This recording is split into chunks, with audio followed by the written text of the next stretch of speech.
the brand new Harry Potter open world video game, Hogwarts Legacy. Essentially, this is the game I was born to play. You literally, in the game, you are a student at Hogwarts, you go to classes, you explore the castle, you learn spells, you can choose whether you want to use dark arts or not, you can do all of this Harry Potter stuff that has never really been done before in a Harry Potter game. So you learn spells, you can choose whether you want to use dark arts or not, you can do all of this Harry Potter stuff that has never really been done before in a Harry Potter game. And it's amazing because you get sorted into one of the 4 houses, you go to that house's common room. It's just an open world game where you're a student at Hogwarts.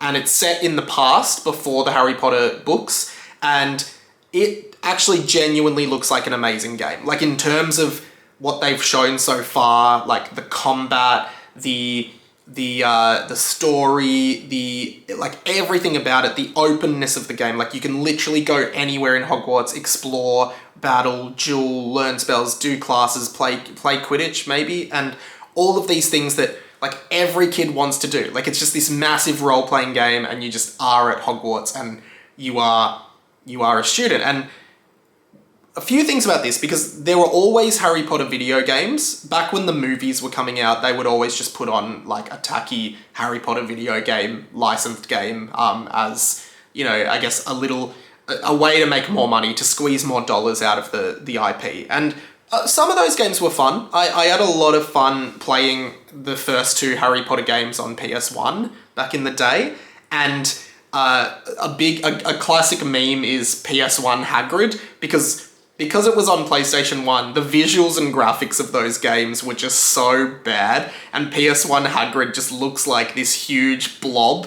It's quite interesting to see Harry Potter games over the years, because I think I played the first 2 and then a bit of Prisoner of Azkaban, the game, and then I'd never got any of the other ones, but they were always just licensed games. And back in the day, like back in the mid-2000s and like the PS2 era of games and Wii and Xbox, like those consoles, it was very big back then for a company to make a game based on a movie, based on a kid's movie. Whether it was like, oh, it's Cars, the game, it's Ratatouille, the game, it's Harry Potter, the game, it's Fantastic Four, the game. Like, when a movie came out, you put out a game with it, the kids see the movie, then they want to play the game. I had Bugs Life, the game, on Nintendo 64, and they're of varying quality. Generally speaking, they're trash. They're like shovelware, they're very quickly made games, and they're just cash grabs. They're not really considered great games. There haven't really been many games like that are considered good. Like, they're probably considered just okay. I remember the Bugs Life game being fun as a kid. I remember the Fantastic Four game being fun as a kid. But in terms of licensed games, they never were anything extreme. And Harry Potter has never had like a proper video game. You know, a proper developed video game by a game developer who are going to bring the world to life. And Hogwarts Legacy is kind of the first one. It's not based on any source material, it's a whole new story, and that's really good.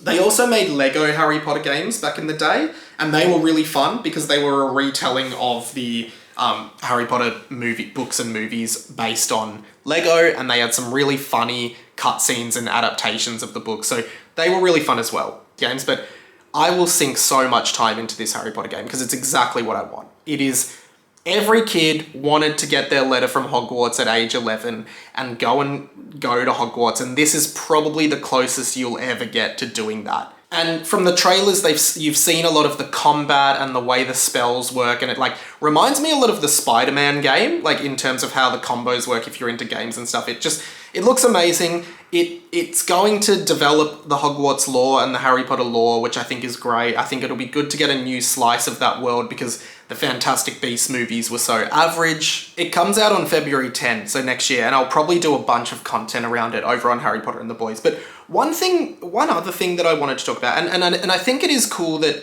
you know, this is the gradual expansion of Harry Potter into, you know, the multimedia franchise that it has become. We've got a play that is making, you know, millions of dollars. We've had the Fantastic Beasts movies. We've had, we will have this game. You know, this is the future of media franchises. It's let's get this everywhere. Like very soon, I'll tell you, within 5 years, we'll have a Harry Potter TV series. We'll have some kind of Harry Potter Magic World TV series, whatever it might be. The same way Game of Thrones is doing one, Lord of the Rings is doing one.